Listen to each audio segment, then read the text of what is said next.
I guess the first thing I'd say to someone recently diagnosed with Hep C is don't panic. For the vast majority of people, it's not a rapidly progressing illness. It's probably won't affect your lifestyle, probably won't affect the way you live, and perhaps never will. There are treatments available. It's worth finding out about treatments. It's worth talking to people. It's worth talking to your health professionals and finding out more about the illness.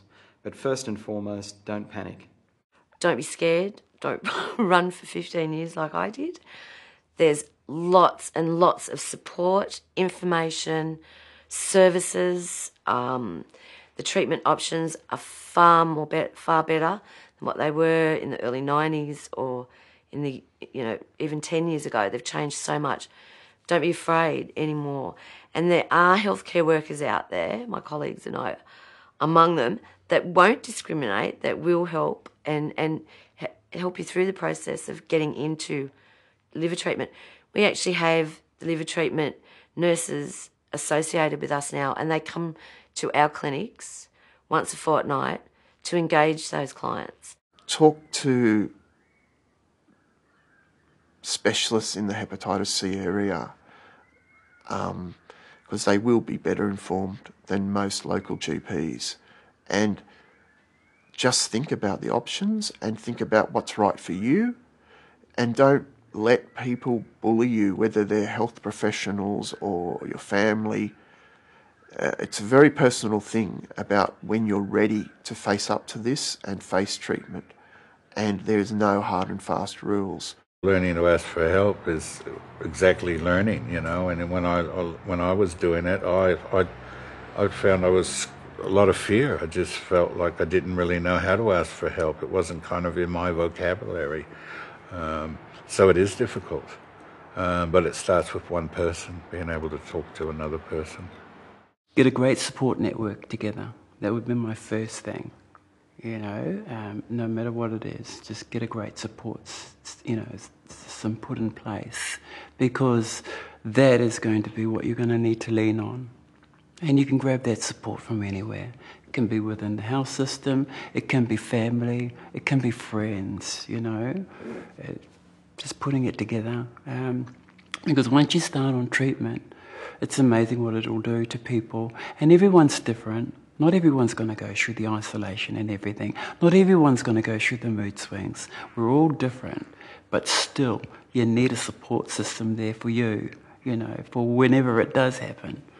To healthcare workers looking after anyone with hepatitis C, no matter what service you work in, I suggest that education is a good way to go for them, like to understand it more and to ask themselves, does it really matter how the person was infected as to how they're going to treat that person? We're human, I'm not an alien. We're not aliens. We have an illness, just like cancer, it's an illness. We deserve to be treated with respect. All these areas, there's a lot of preconceived ideas, there's a lot of stigma, and people really need to think things through, especially health professionals. And I think most of the ones I've had interaction with really have, and have been more than positive. It'd be good for someone, a health professional, to have a bit of empathy, right? And also to not be judgmental, and all of that. Yeah, and to be a little bit more, not to just because they know what's going on, not to just sort of think that they're going to say, okay, this is what you've got. This is how you get rid of it, or you try to get rid of it. This is what you do. I think going into a little bit more detail is really good, and preparing the client or the patient for what's about to come. I was very, very fortunate with my Hep C nurse. She didn't hold nothing back with me. She told me exactly how it is, and I kind of left there and had to deal with it, But it was a good way to deal with it. Basically, it's just listening to how they feel, I think, and having a bit of knowledge on board and not being judgmental, criticising or telling them perhaps to do it this way, that way. I guess in the theme of don't panic, I'd say to people working with Hep C, don't try not to panic the people that you're working with, to reassure them, to accept and validate their experience, even though it may not be strictly in line with what your training as a health professional is telling you is happening. It is their experience. That's how they're feeling it. And you have to validate and accept that and then work forward as a health professional. I'd say I'm that person with as much information, especially surrounding support networks. You know, find out if they do have a support network in place. If not, give them information on where to go to get that support. I can't see any harm in being informed. I can't see that leading to bad. The more information you get, I mean, don't overload yourself on information and don't get it all from one source, but the more informed you are about your options, that will help you make a decision that's right for you and right for your future. My life now is a lot better. I do have that extra bit of energy. I can eat foods I like, and I'm not active in Hep C. I still have the antibodies, and that treatment does work. It is curable.